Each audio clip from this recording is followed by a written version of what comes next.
किसी से प्रेम करने की कोई विधि नहीं होती, परंतु पूजा करने की तो कई विधियां हैं। आपके भक्त इन्हीं विधियों के अनुसार आपकी पूजा और भक्ति करते हैं। हे अर्जुन, पूजा मन की साधना होती है और मन की साधना का विधि से क्या लेना देना। ये विधियां तो बनाने वालों ने बना दी हैं। मैं उन विधियों द्वारा पूजा करने वालों की पूजा भी स्वीकार कर लेता हूं, परंतु मैं ये नहीं देखता कि मेरा भक्त विधि अनुसार पूजा कर रहा है या नहीं। केवल पूजा करने वाले की भावना देखता हूं, उसके मन में मेरे प्रति प्रेम और भक्ति भाव है या नहीं, ये देखता हूं।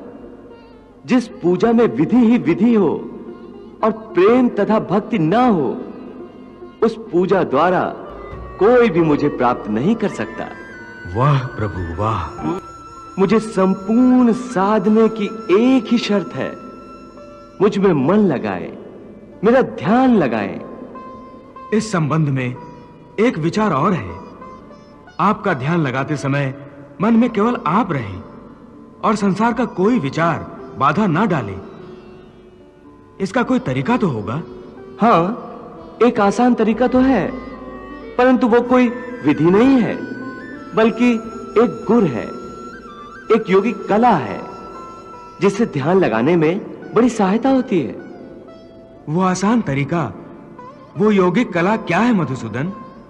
सुनो अर्जुन, संसार के झमेलों से बचने के लिए मनुष्य एकांत में बैठकर मन को प्रभु के ध्यान में लगाए, क्योंकि एकांत में मनुष्य अपने भीतर झांक सकता है। परंतु ध्यान लगाने के लिए अपने अंतर में झांकने की क्या आवश्यकता है? हे अर्जुन, तुम भूल रहे हो कि परमात्मा का अंश अर्थात आत्मा मनुष्य के भीतर ही वास करती है।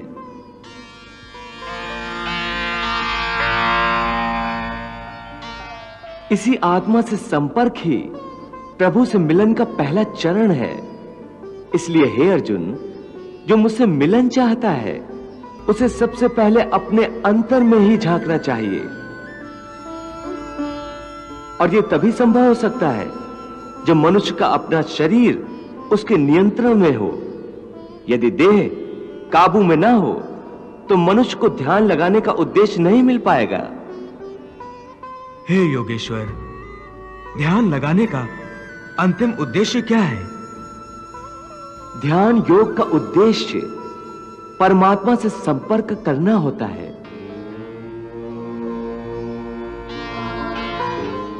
परंतु इसके प्रथम चरण में मनुष्य को आत्मशुद्धि प्राप्त होती है, स्वच्छता मिलती है और ध्यान लगाने वाले का अंतर निर्मल हो जाता है। हे अर्जुन, जब तक मनुष्य अपने अंतर की शुद्धि नहीं कर लेता, परमात्मा से ना तो संपर्क कर सकता है और ना ही आत्मा परमात्मा में लीन हो सकती है। और यह भी समझ लो कि जब ध्यान लगाने का पहला उद्देश्य, क्योंकि अंतर शुद्धि है, इसलिए वो स्थान भी पवित्र होना चाहिए जहां ध्यान लगाया जाता है।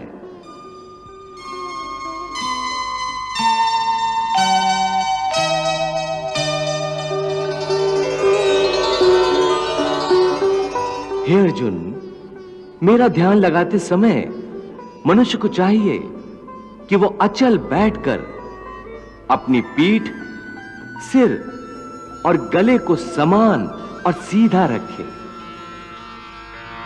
और अपनी दृष्टि को अपनी नाक के अगले भाग पर इस तरह जमाए कि दूसरी सारी दिशाएं आंखों से ओझल हो जाएं।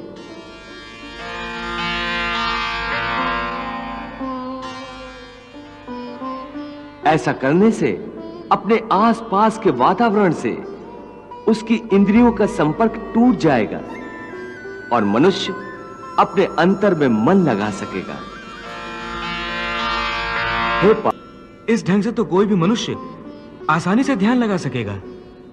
यह ठीक है अर्जुन, परंतु वो मनुष्य मुझ में ध्यान नहीं लगा सकेगा जिसके जीवन में संतुलन ना हो। ध्यान लगाने में सफलता के लिए मनुष्य को संतुलन का पालन करने वाला होना चाहिए। मेरे भक्त को चाहिए कि वो ना इतना खाए कि यूं लगे जैसे वो केवल खाने के लिए जीता है,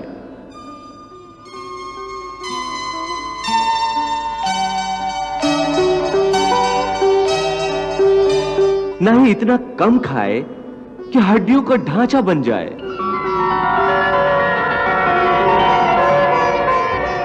न इतना सोए कि दिन को भी रात समझे, न इतना कम सोए कि रात को भी रात न समझे।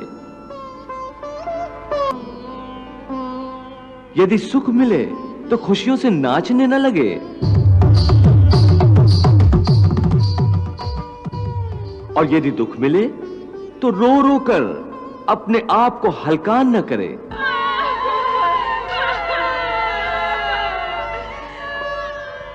दुख सुख की हवा के झोंकों से न भड़कने बुझने वाला मनुष्य उस दीपक की ज्योति की भांति होता है जो तेज हवा में भी सीधी और अडोल रहती है।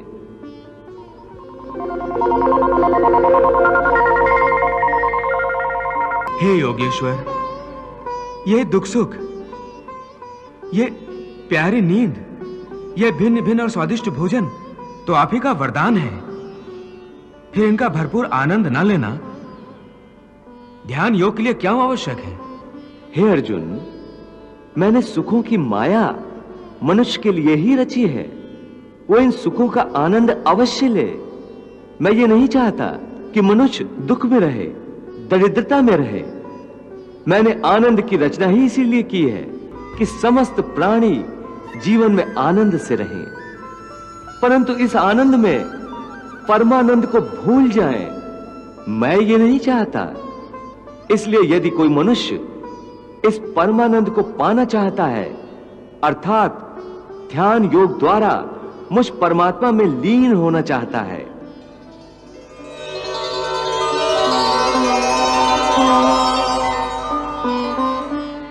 तो उसके लिए आवश्यक है कि वो इस माया में उलझा न रहे और मोक्ष प्राप्त करे।